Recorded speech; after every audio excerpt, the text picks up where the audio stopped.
Hello, this is Mrs. Terwilliger, and I'm going to be reading for you Morgan and Me, which is one of my favorite books from my childhood. So Morgan and Me, written by Stephen Cosgrove.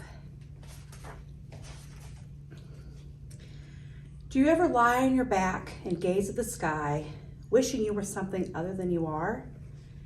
In a far corner of the land of later, there was a beautiful princess who was always dreaming of being someone other than herself.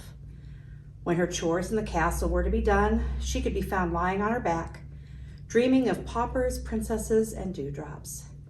She would dream she was a pauper, for she was. She would dream she was a princess, for she was. And she would dream she was a dewdrop, but she really wasn't a dewdrop. One day, as she was watching the clouds puff and billow across the sky, her father shouted at her from the castle, "I've told you before to clean your room. Now I find you've done nothing all day but dream." "I'll be there in a minute," she shouted. But instead of minding her father, she decided to take a walk in the woods. "I don't need to clean up my room right now," she thought as she walked along the path. "I'll do it, but just a little later." She walked deeper and deeper into the forest. The trees made a beautiful canopy over her head. The moss at her feet felt like a velvet carpet. "I should go back before I get lost." "I'll go back, but just a little later." She walked on and on into the forest. "I should find something to eat, for I'm so very hungry. I'll look for food, but just a little later." The forest became darker, and the path became twisted and gnarled. Brambles were tearing at her clothing, but the little princess knew the path must be prettier up ahead. Besides, she could always turn around and go back later. As she walked farther, the dark shadows began closing in around her. After what had seemed hours and hours of walking, she saw a glimmer of sunlight breaking through the branches. "That must be a meadow," she said. With that, she hurried through the stickers and darkness to the sunlight ahead. Happily, she stepped into the clearing. "What a beautiful meadow," she thought. "There are flowers growing in every corner, and the clover, just smell the clover." The princess was absolutely delighted. Never had she seen anything quite so beautiful.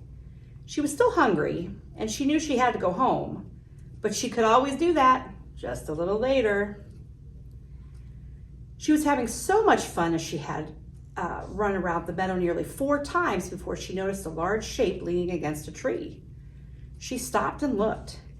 Standing next to the tree was the largest unicorn she had ever seen. The princess was a little frightened. She'd always loved horses, zebras, and giraffes, and a unicorn was much like a horse. Boldly, she walked right up to him and asked, "Why are you standing there, Mr. Unicorn?" Then she noticed that the unicorn's beautiful pearl horn was caught in a branch of the tree. "My name is Morgan," he said, "and if you have a moment, I will tell you my tale." It seems that Morgan was a fun-loving and playful unicorn. Day after day, he would play tag with the bumblebees in the meadow. One day, as he was frisking about, trying to catch a bumblebee, one landed right on his horn. Morgan was shocked at having the bumblebee so close, and he looked up to see what it was doing. Now, we all know that if we don't watch where we're going, we'll run into something. Sure enough, Morgan ran right into the tree and stuck his horn into the branch. Desperately, the bumblebees gathered around and tried to set Morgan free, but it was to no avail. Morgan was left all alone in the shadow of the tree, helplessly stuck. Morgan asked the little princess if she would free him. If she would only help, Morgan promised to be hers for all of his days. The princess thought for a moment and said, "I'm sorry you got stuck in the tree, Morgan. I know I should help you, and I will, but just a little later." Thoughtlessly, the little princess played at her leisure, and when she became bored, she decided that she would help Morgan. She found a very thorny rose bush and carefully broke off a branch. Gently, she climbed up on Morgan's back and, using the rose branch as a saw, began to cut through the limb. At last, Morgan was free. Morgan was very grateful.